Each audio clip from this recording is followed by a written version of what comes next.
our 7800.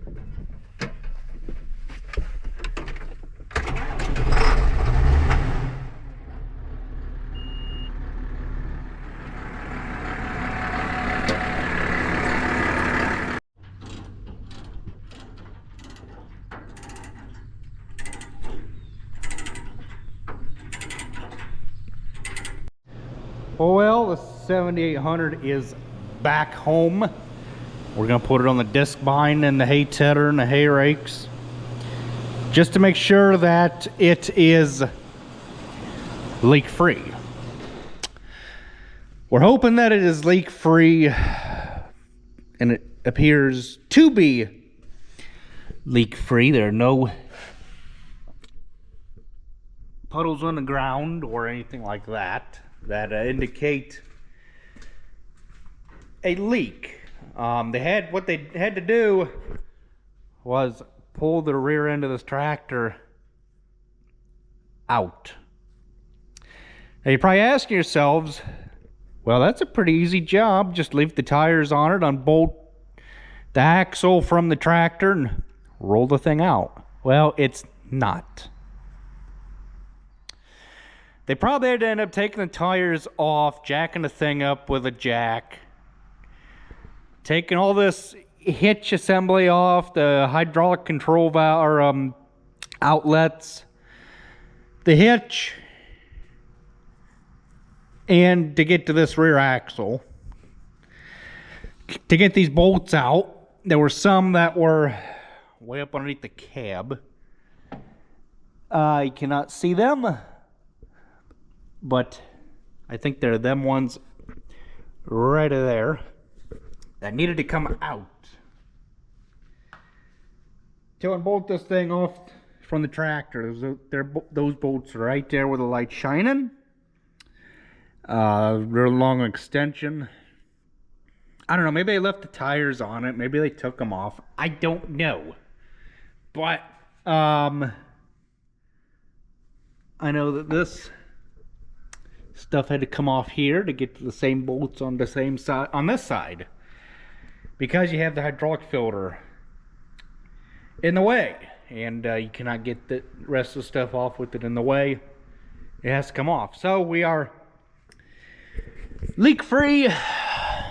It's a plus. Can look right underneath the tractor now, and there is a dry floor. I'm not so sure if this is the tractor at 7810. I'd like to think it was this one that ran a chopper all the time, full-time chopper at a farm. I don't remember if it was this tractor or the other one, but a drawbar has a lot to tell in a story of a tractor, and this one is going to need re-welded eventually. It's not worn enough to show concern about it. You know, I guess it could be welded up a little bit, but we're not worried about it. So we're going to be putting this on the disc bind. There was a hole in the exhaust. I think it might have been up under the cab, because they left the stack and everything the same, rusty color. That would be nice and black if it were changed out, but it's not, so it must have been up under the cab somewhere. They had found a hole. They said, hey, you want us to fix that? There's a hole there. Yeah, sure, why not? Well, you guys are in there. So they did that. They put a rear main seal in it, in the engine, so that it quits leaking oil. Okay, fair enough. While they were in there, we originally took it for the transmission line. So we did that. Well, while they were in there, they noticed the little stub shaft from the transmission to the engine was loose. They said, hey, while you're in there, or while we're in here, we might as well fix it. All right. Gonna be around probably $20-some thousand when the bill comes, but it's what it is to get the thing back in operating condition.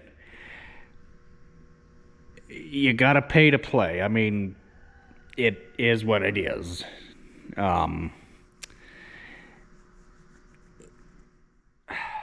Why did things cost so much? Well, thank the Democrats when they first,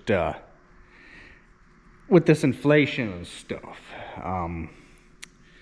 Trump is doing everything that he said he would do and more. So, we're going to go take care of some other things before we swap tractors to make sure that this is okay. We don't have a silage blower to put the thing on. We don't know anybody with a silage blower or that is chopping corn right now. Or else we would put it on a silage blower and run the living tar out of it. That would be a good workout for it. But then that disc bind requires some horsepower to run. So we're just going to kick the 6120 to the side. We're going to kick the 7200 John Deere out of the road, and we're going to let the 7800 get its legs stretched for a little whirl. So that's what's going to be happening, and we are going to switch things over here in a little bit. I got to make sure that's the 540 PTO. We could switch the disc bind over to 1000, just so we don't have to screw around. Nope, that's 540. Okay, good. So we don't have to screw around changing a tractor end from 540 to 1000, say like if we wanted to mow wheat stubble or something goofy like that. And we had the grain cart hooked up, that's 1000 PTO. We could just switch the PTO shaft on the disc bind, because anybody that has changed them shafts out themselves knows that it is a two-person fiasco to get done. Ask me how I know. So, let's quit the lip movements and get on with the project here. Now, I know there's a couple of you that are going to ask the question that when the thing was up on the trailer, did you put flags on it or anything else? No, because we were under width on the gooseneck trailer. The only thing that was hanging over was the step. Okay, and it hangs out further yet by like not even a ½ inch outside of that axle hub for the rear end.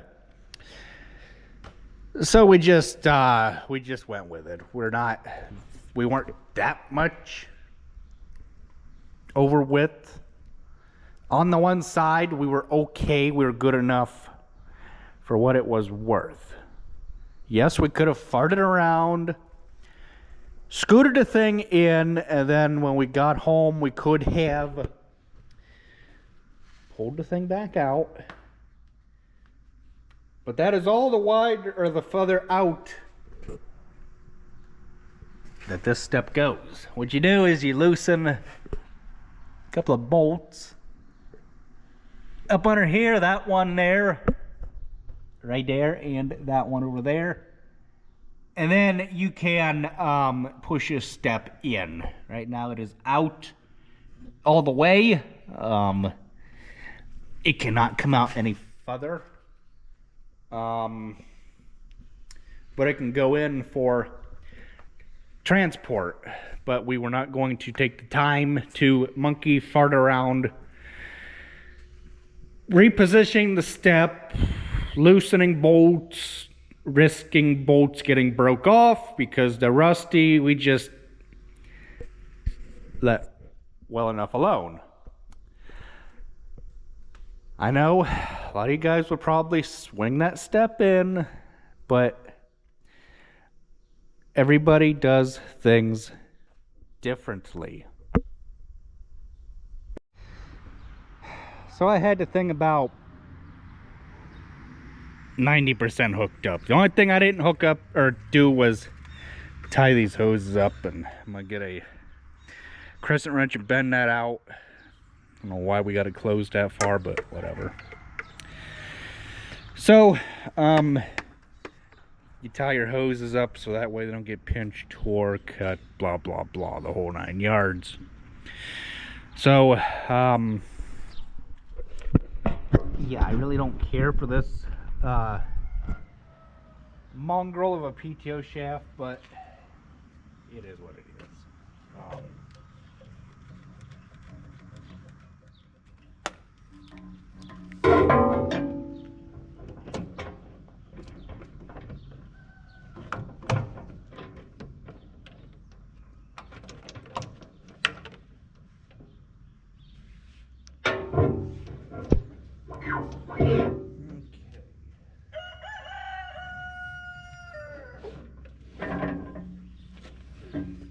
Thing's got some weight to it. Definitely does.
little bit of time getting it hooked up. We got it though. Put this one to bed.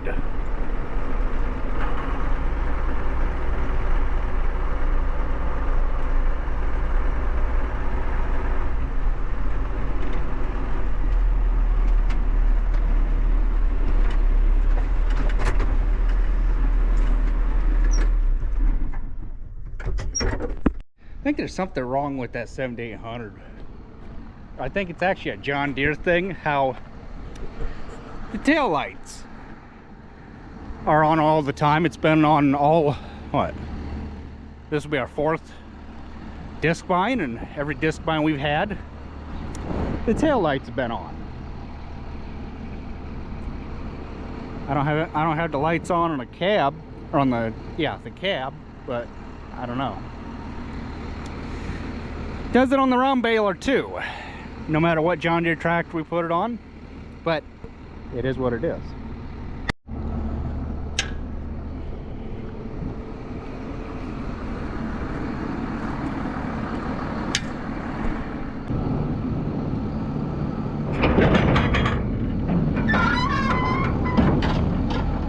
Kind of had a feeling I had them hooked up backwards, but because it takes 2 hoses for no, that should be right. Single one should be up and down.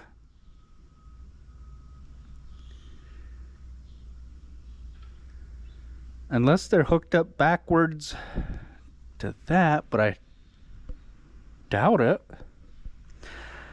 I don't know. Anyhow, this bottom one is the swing. These 2 are for up and down. I don't know.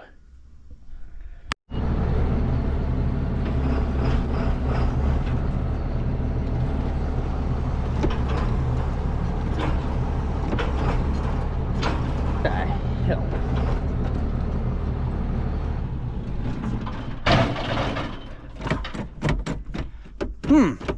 Maybe they are hooked up backwards. But they're on the right remote this time though. There's where I went wrong. Right, or red, usually means on the right side, don't it? At least that's what I thought it meant last I checked. Feels good to have everything, well, everything's not home. The 8300 is out in well, another field. Got some land cleared. It's hooked to that offset disc at 6120. Just, you would think that with it being 120 horse, that it would be able to handle an offset disc. It did when we were doing some other clearing, but it's all based in the rear end. The rear end is junk in that tractor. I don't know if they're any better in the R or the M series, but the E series, you go to start out in C range on the transmission, and you might as well just run the thing above 1500 RPM when you go to let the clutch out, because it would just fall right on its face. This one, no problem. But again, that's a 6000 series comparing it to a 7000 series. So I moved that to the top. Son of a bitch.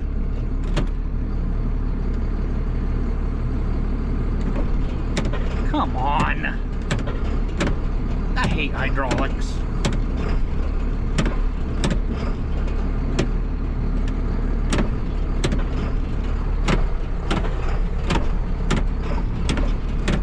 Dang it.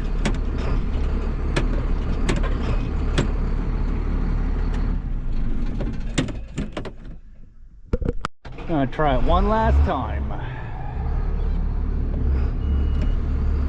Gosh darn it.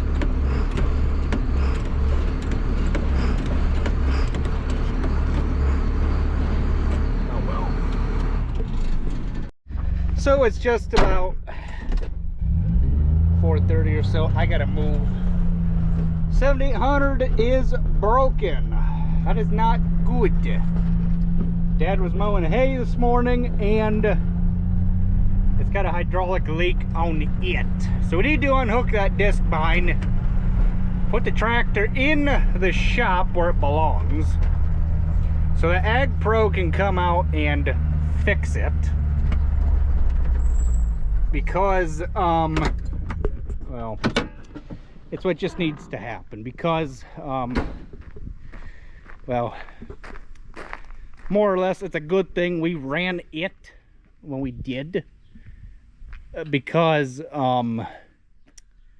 if we didn't put a load on it now, and say we had the grain cart hooked up to it, found out we had a leak, then there really would have been no way to get the tractor back home, because we would be right in the middle of fall harvest.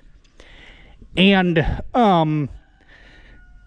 we would have to be broke down out in the field and everything. So we're going to get this tractor unhooked, get it back in the shop, and we're going to just get the thing all fixed and get it fixed right. So apparently these two go together. I don't know why. Maybe put a zip tie around here, keep these two together. I don't know, but it is broken. So I'm just back over here to go mow again. It's supposed to rain tomorrow, Wednesday, the 19th or 20th? 20th, I was right. So, yeah. Not really interested in going to the fair this year, but got nobody to go with, but whatever. Back to mowing waterless grass. It's a new grass this year. And it looks really, really well. It comes in really, really well. And you don't have to water it ever, ever, ever. You ought to try investing in it sometime.